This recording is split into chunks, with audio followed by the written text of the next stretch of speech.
have a large work family. We all love you. So what we plan to do tonight is, first I'm going to ask Warren. I'm going to bring him the microphone. We're going to pass this around, and we're just going to share a few little things and tidbits about, of course, we're recognizing 2 employees tonight with some pretty good longevity. So, Lamar, we're going to honor you first tonight. So I'm going to give it to Warren, and then we got another special person that's going to talk about you a little bit.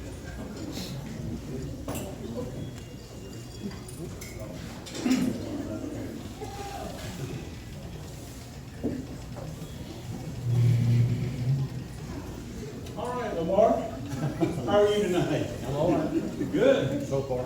So far. Right. I just want to say, I'm not sure the number of years that we worked together, but it had to be 23, because I was at 41, so. Okay. So, I do apologize for all the schedule changes that I put you under.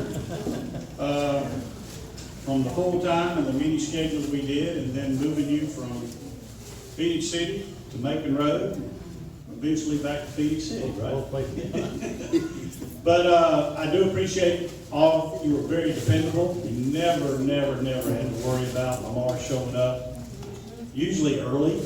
Right.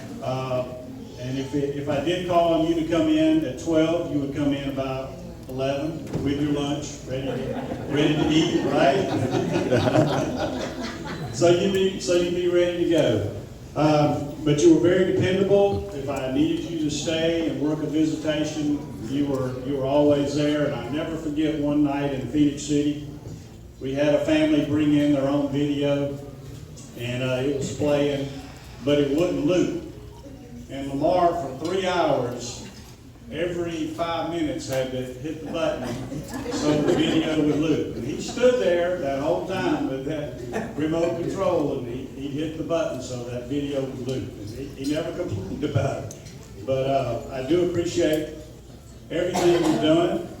I knew at the end your health was getting to you. But those blue chairs are still up front. Right at the front door.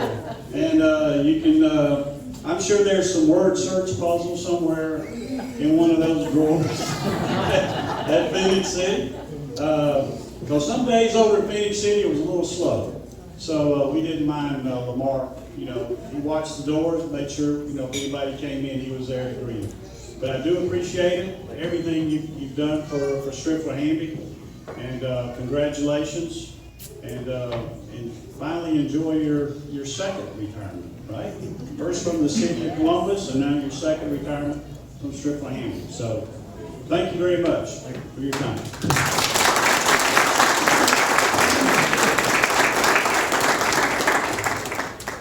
Tracy, you have anything? This is going to be real good. Good, but I'll try to drum up something.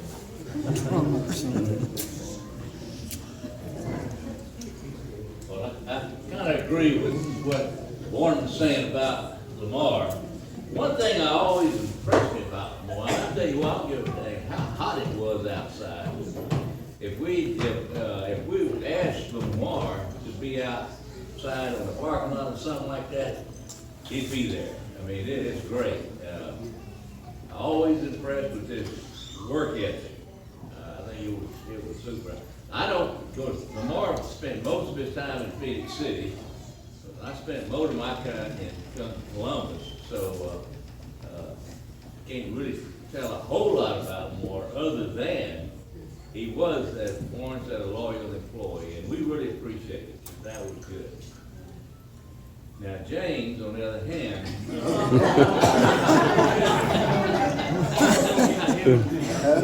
oh, you're going to get James in a minute?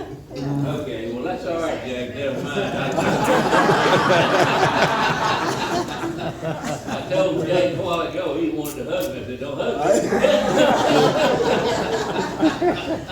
Okay, Lamar, thanks, buddy. Thank you. I really appreciate your work ethic. I really did. Lamar, you're good. Thanks, sir. All right, you bet.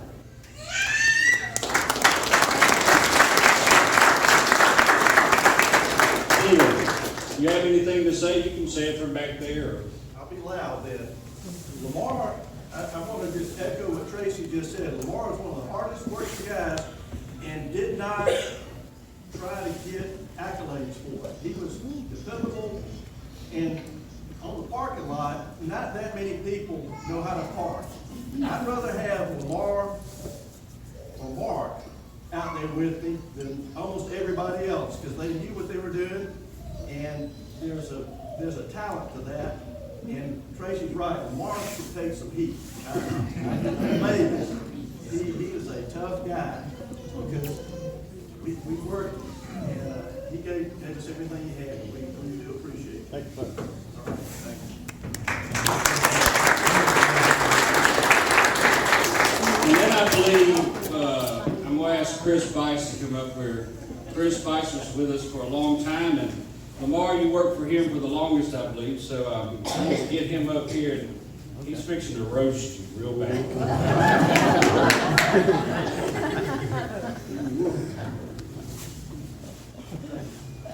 You fellas, sure you want me to speak up here? They've been feeding me that 100-proof troop syrup. I want to echo what everybody else is saying about how dependable both of you are. And I have to say this, that no matter what was going on outside or what your personal feelings were, you always came to work in a good mood and always laughing, especially James Duffy. James always reminded me of that Elmo doll that laughs, and you can't help but laugh with it. Because they know laughing is hard. And then Lamar, of course, always never came in a bad mood. Never saw that right. Both of them seem to be concerned about my personal health, because Lamar always made certain every day that my heart rate was up to a certain level, and my blood pressure. He even made sure that it exceeded the safe level. But I appreciate that. And James made it his duty to let me know how many and where every funeral tent in the free world was located every day. Not only that, but how long it took to get there, how long it took to put it up, what the temperature was when he was doing it, what it was going to be like when he went back to work. I went out with him one time to help him put up the tent, and he's very specific about where he wanted these things. And I kept telling him, right here is fine. He wouldn't have that. He wanted to move it over. And I kept saying, you know, James, it's like putting a helmet on a kamikaze pilot. It's just not going to make that much difference. But he didn't believe that. So we put it where he wanted, and sure enough, on the evening news, our tent was the only one shown on TV on the evening news that night because of where he put it.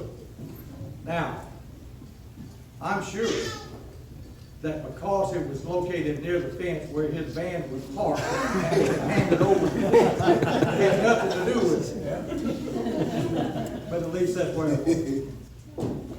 But I appreciate everything both of you did. Lamar and James are always, like everybody has said, always loyal there. He was dedicated, conscientious, loyal, and I think I've covered it. This note hands to me. Let me see if I've covered it. Dedicated, loyal. There's fine print down there. Please read this exactly as we wrote it. James and Lamar.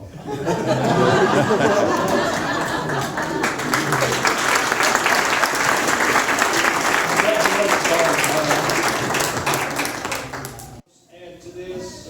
Well, I was gonna say too, the person that, scheduled funerals and all that, and Lamar was always one of those people that he always knew somebody on the service, so if you had to put him on 11, 2, and 4, he was there willing to work. So I appreciate you, Lamar. Thank you.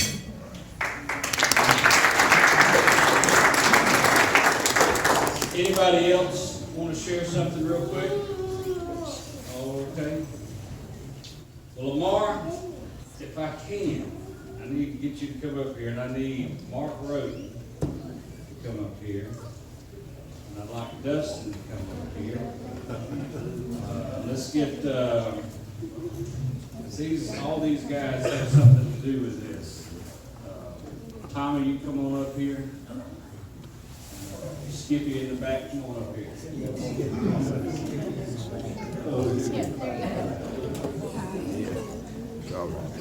So we kind of wanted to, we didn't want this thing to be all humdrum and serious. It's supposed to be a happy occasion, so we all started kicking around these ideas of what we were going to do. And we can get a plaque and say you've been here so many years and all that stuff. We thought, well, we'd do something just that would remind us of you. So, what we're going to do is simply this. All right? This says Lamar Edwards, 23 years of service to Striffler-Hamby. You already know what that means, don't you? You know what it means. Mark, what did he say? Hey, I'm missing my lunch. So he gets the hey boy, I'm eating my lunch award.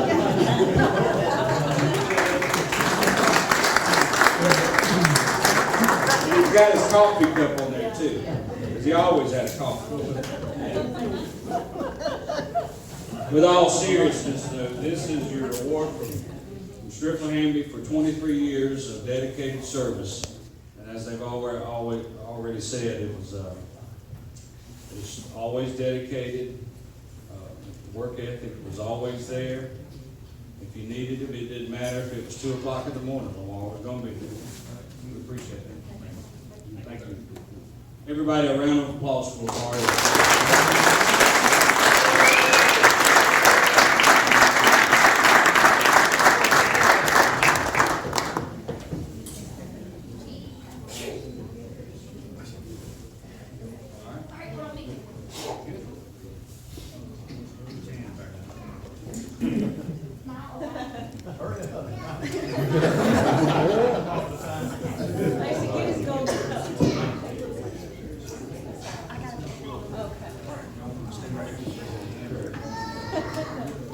All right, so we move on to the next guest of honor tonight. Chris already touched on him a little bit. I'm going to say my few remarks to the last. Our next person we're recognizing tonight is James Echols. So, Warren, where can you slip off to? Back in the back of the room. Talk a little bit about James. Just a little bit.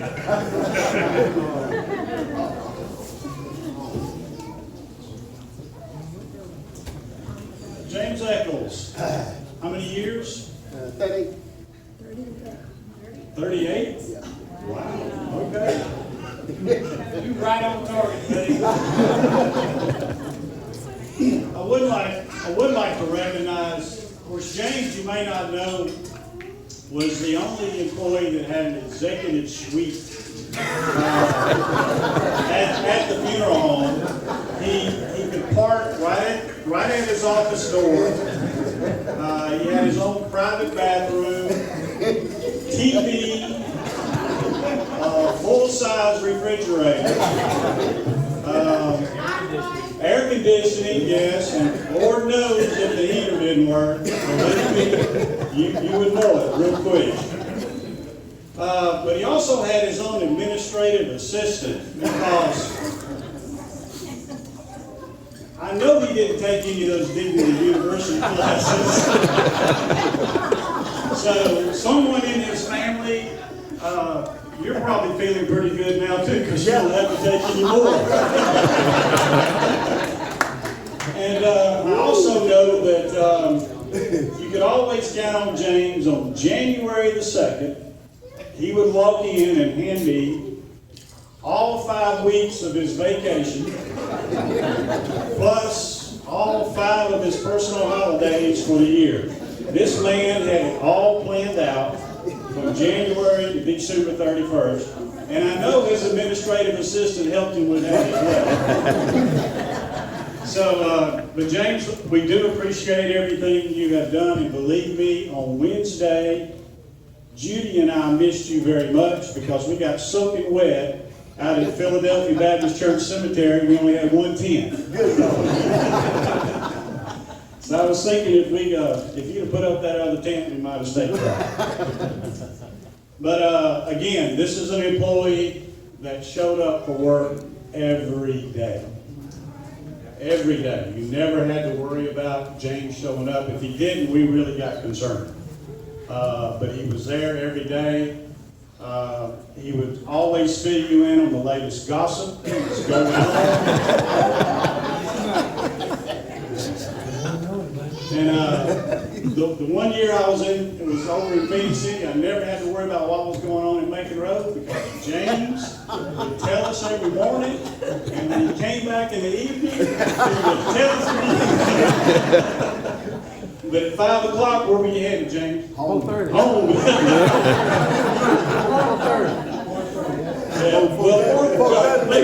At 4:30, he had to leave Columbus. So he would drive to Phoenix City in time to walk out the door at 5 o'clock. And believe me, this is the first time I've ever seen James Echols after sundown. I've never seen him after sundown. Never. So congratulations, James. Enjoy your retirement. All right.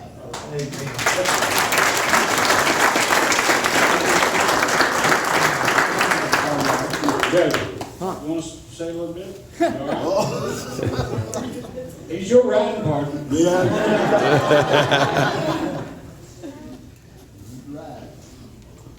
Sure you want me to do this? Yeah, go talk. Sure. Okay. You know, James and I delivered an awful lot of pot plants and weeds, didn't we? Yeah. Who drove? Okay. Who had the GP? And we never got lost. Never got lost. No. We went a lot of places. We did. Yeah. But I honestly enjoyed it, both of y'all. You know, good guys to be with, work with. And it was a lot of fun. We had a good time. Over a lot of years. Watched a lot of TV together too. Well, James and I, we started watching Perry Mason at 9 in the morning. Then guess what? Lost. You're gonna find Joe Kite, he's gonna be out there with James watching some damn TV.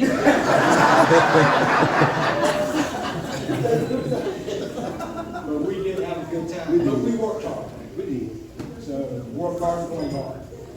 But I did enjoy it with y'all. It was good. And I do hope you both have a great time.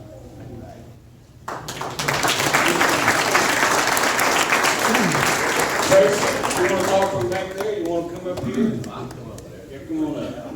Dylan, come on up. Carl, come on up. Carl, you know Carl took your place. Yeah, I know. And you've seen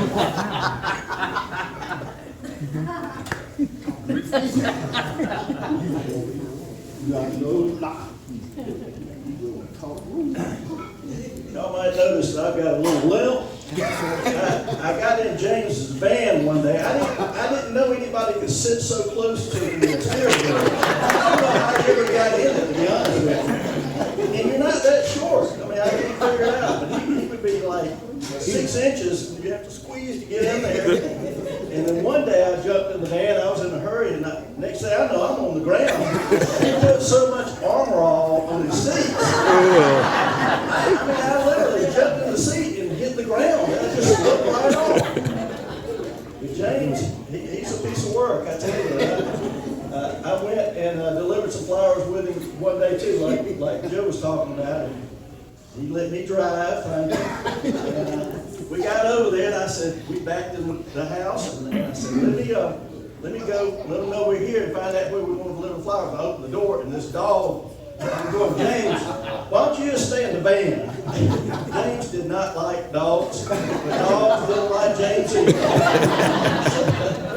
Well, you're a man of many talents and many lives, starting out in Phoenix City and working under Ben, and than coming over to Columbus, and I know you love that. You really enjoyed coming to Columbus, didn't you?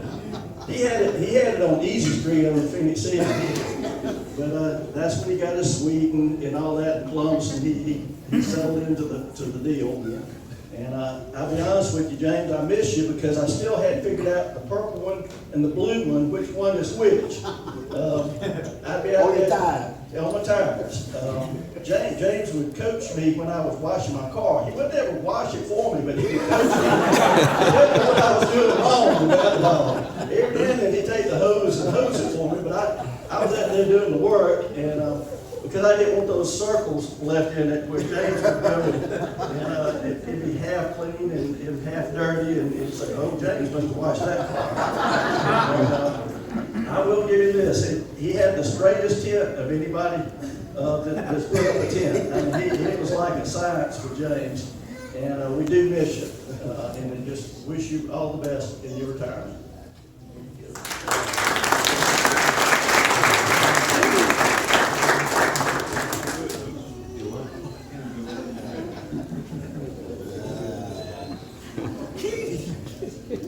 Well, Laura, what I've got to say is not a slight on you, but James is without a doubt the most dependable employee Striffler-Hamby or SCI has ever had.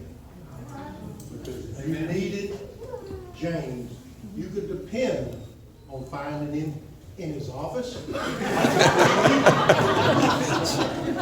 you could depend on him being in his truck. Now, you might not be able to find his truck.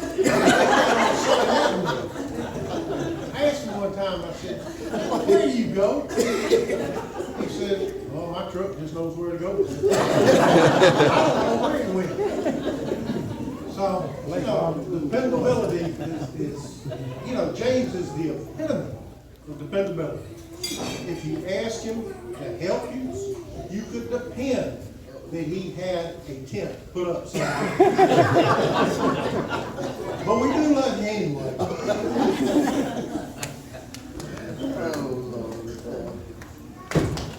All right. Well, everybody kind of, James and I had an unusual relationship. When we had Phoenix City there for a while, James was over in Phoenix City. And when he heard that he was going to be transferred to Columbus, he had the shakes. Because he'd already heard too much about me. Yep. So, but anyway, he didn't have any choice, he'd come out there. But anyway, it was good. And then we got to a point, James been there 38 years, I've been there 55. He and I would talk about who would retire first. We got into that conversation, and then, of course, I think the good Lord took care of your problem. Yeah. But one thing about old James, I always remember, he believes in ghosts. He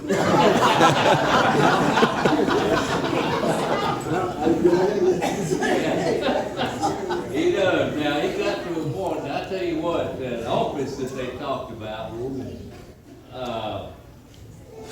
had a smell to it. And we all had, James was sure that y'all don't know his partner, Dennis Cotton, but we called him Snow. He died, but James swears he was in there.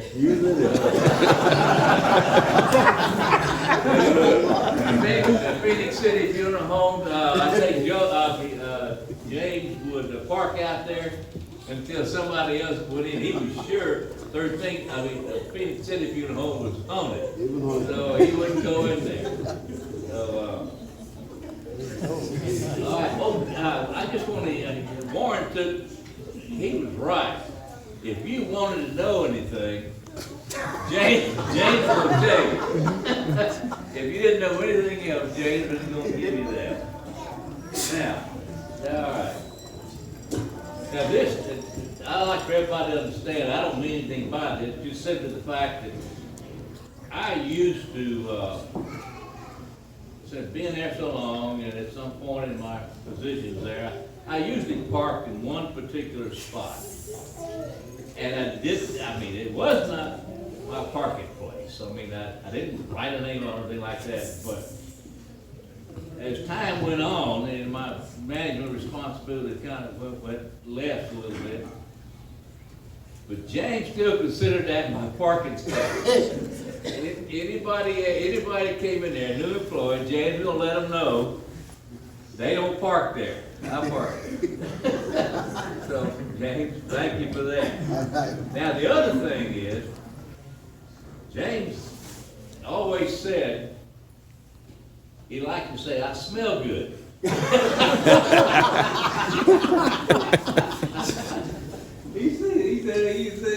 kept telling me, that first time he told me that, I think, damn boy.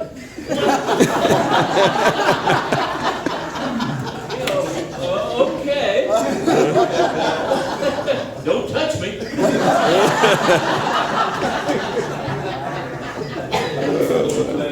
James, here it is. Oh, that's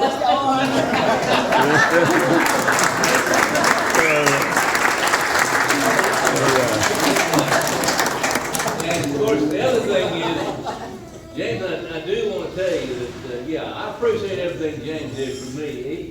And everybody else will tell you, Tommy will, I guess, it's something that anybody in the funeral business might understand about.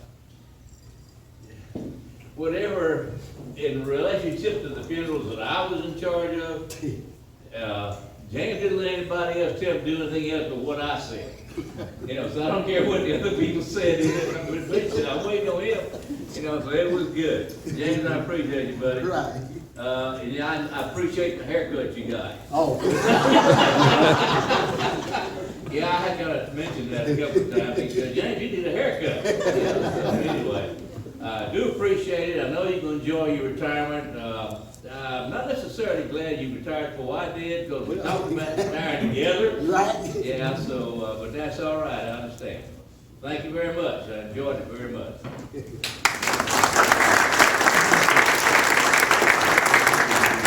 James, I just want to say I've always enjoyed working with you, and like Tracy says, you've always helped out, and anytime I needed you to do something, you'd always say, let me check with Tracy's phone. But I do appreciate all your hard work, and I'll keep them alcohol cakes coming. Okay, good. One more person, Judy. Do you have anything you want to say this evening? Well, I just want to say that James and Lamar both, for the 23 years that I've been there, they are like my family. And both of them, Lamar, I've never heard Lamar say a cuss word. I've never heard him gossip about anybody. They've always had my back. They would take care of me. They would take me to get my car if it was in the shop. They were just great. Amen. And I love them.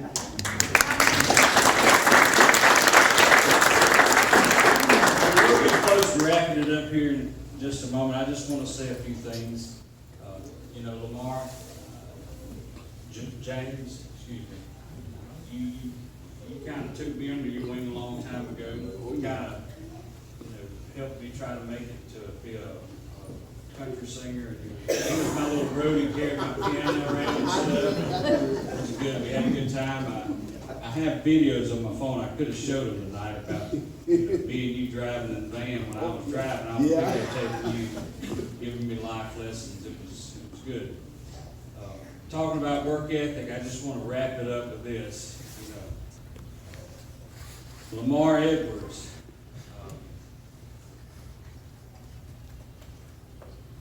After looking at their workday situation and and coming up with their years of service and everything, I found it very odd. Not odd, I guess. Very interesting, very intriguing. After 23 years, Lamar Edwards called out sick one time. Wow. James.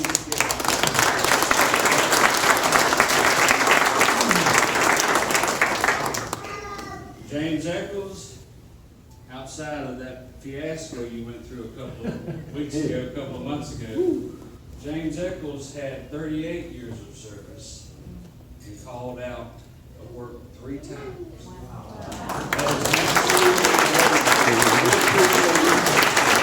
Talk about work ethic. Talk to them about it a little bit. They can give you some pointers on it. So, we're going to finish that up. We do appreciate everything you've done for us. James, I would like you to come up here because I think they've got some, did y'all put that rattlesnake in the bag? Mark, come on up. Mark was a very integral part of this. Come on up. So again, you know, we all put this together to figure out what's in this box over here. It's gonna be a snake. It's a snake. Snake is down at your office. We called it, we're gonna see the one with you. So Tommy, if you'll bring over here, as they talked about in here, his award is, of course, it has some gloves on it, and it has a remote control. And it said, hey, come over here. We can all say this. Everybody come over here. What's that first saying on there? Everybody get over here and say it at one time. Hey, let me get my gloves on. And James, you got the Golden Glove Award and the Golden Remote Control. It says on there. Not now, but soap opera's on. We watch it every day. And then we got your husband over here, James. You're serious? This is the one to make you laugh at us. And then your 38 years of service to Striffler-Hamby. We appreciate you, James. Come on around. Come on around.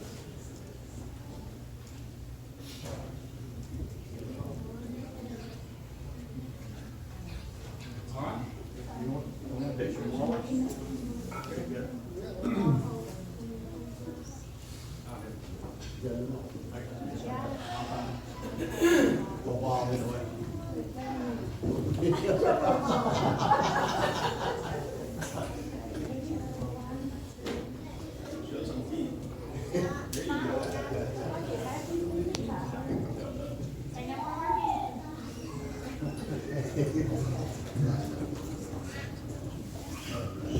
Again, everybody, thank you for coming out. We still got some time.